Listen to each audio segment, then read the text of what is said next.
Hi friends, ఇప్పుడు మీరు చూస్తున్నది ఏంటంటే మనకి 3 ఫేస్ మోటార్ దగ్గర మనకి న్యూట్రల్ అనేది ఉండదు.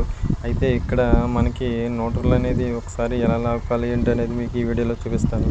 మనకి మోటార్ దగ్గర స్టార్టర్ వర్క్ చేసుకోవడానికి ఫిక్స్ చేసుకోవడం కోసం మనకి న్యూట్రల్ అనేది అవసరం ఉంటుంది. అయితే ఇక్కడ ఏంటంటే మనకి ఇంతకుముందు న్యూట్రల్ ఏసారు కానీ అది ఫెయిల్ అయింది. ఇప్పుడు ఏంటంటే మనం డైరెక్ట్గా ట్రాన్స్ఫార్మర్ దగ్గర కనెక్ట్ అయ్యే న్యూట్రల్ అనేది మనం ఈ పైన చూస్తున్నాం కదా, ఇక్కడ 4 పిన్ ఉన్నది కదా, అక్కడ ఏంటంటే దీనికి కనెక్ట్ అయ్యే గౌంటింగ్ అనేది న్యూట్రల్ కింద ఉంటుంది. అయితే ఇక్కడ ఏంటంటే మనం దీనికి కనెక్ట్ చేసాం. న్యూట్రల్ అనేది కనెక్ట్ చేసి మనం చెకింగ్ చేసుకోవడం కోసం లోనికి అనేది ఇలా వైర్ తీసుకొచ్చాం.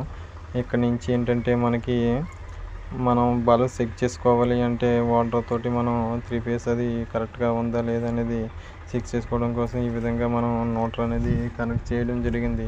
ఇక్కడ ఏంటంటే మనకి 3 ఫేస్లు కూడా పర్ఫెక్ట్గా ఉన్నాయి లేదనేది చెక్ చేసుకోవడం కోసం ఉపయోగపడుతుంది. ఈ విధంగా మీరు న్యూట్రల్ వైర్ అనేది ఎక్స్ట్రాగా లాక్కోవచ్చు. ఇక్కడ ఏంటంటే మనం 1 HP మోటార్ కూడా మనం కనెక్షన్ అనేది ఇవ్వడం జరిగింది. మనకి ఒక wire neutral single phase submersible motor మనం 3 ఫేస్ నుంచి ఒక ఫేస్ తీసుకొని న్యూట్రల్ అనేది మనం ఇప్పుడు ట్రాన్స్ఫార్మర్ తెచ్చుకోవాలి.